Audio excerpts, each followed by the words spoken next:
Bienvenue sur Info Live TV, mardi 15 janvier 2008. Merci de nous retrouver pour un flash d'information. Un volontaire âgé de 20 ans et originaire d'Équateur en Amérique du Sud a été tué ce mardi matin par un sniper palestinien alors qu'il travaillait dans les champs du kibbutz d'En Ashlosha à la frontière avec la bande de Gaza. La branche armée du Hamas, les brigades Ezzedine al-Qassam, ont revendiqué l'attentat.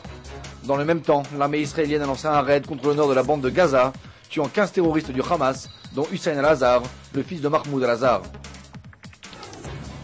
Un missile Katyusha de type Grad s'est écrasé sur la ville d'Ashkelon ce mardi après-midi, près d'un court de tennis dans le sud de la ville. L'attaque n'a fait aucun blessé ni dégâts. Une roquette Katyusha de type similaire s'était abattue sur le nord de la ville d'Ashkelon le 3 janvier dernier. 4 roquettes Qassam se sont de plus abattues sur la ville de Sderot aujourd'hui, blessant 4 personnes, dont 2 dans une situation modérée. 5 personnes ont été aussi traitées en état de choc.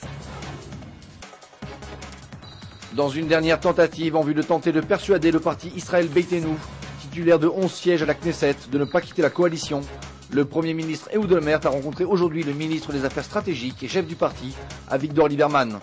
Selon des sources proches du Premier ministre, les discussions se seraient déroulées dans une bonne atmosphère et M. Olmert aurait donné au chef d'Israël Beitenu les explications qu'il désirait. M. Lieberman annoncera sa décision dans la soirée. Une explosion s'est produite ce mardi à Beyrouth, endommageant un véhicule diplomatique, blessant un passager et tuant 3 autres personnes, selon des sources sécuritaires libanaises. La chaîne de télévision libanaise LBC a rapporté de son côté que l'explosion aurait eu lieu dans une banlieue nord de Beyrouth et aurait pris pour cible un véhicule appartenant à l'ambassade américaine au Liban. Le Liban se trouve toujours sans président et traverse aujourd'hui une crise politique majeure.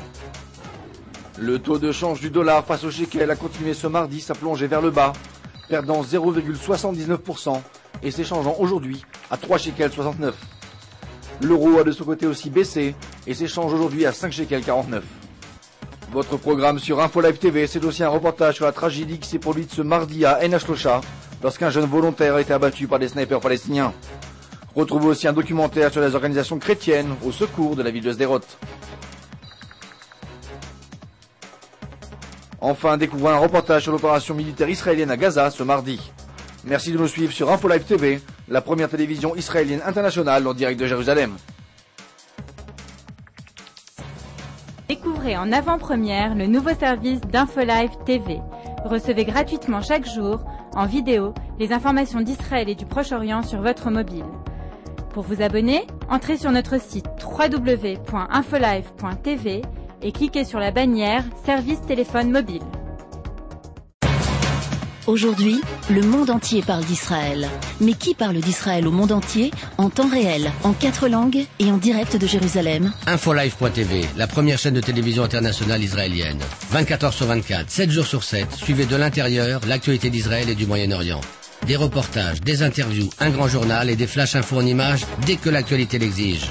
Infolive.tv, votre regard direct et vrai sur l'actualité d'Israël. Retrouvez InfoLive sur internet www.infolive.tv.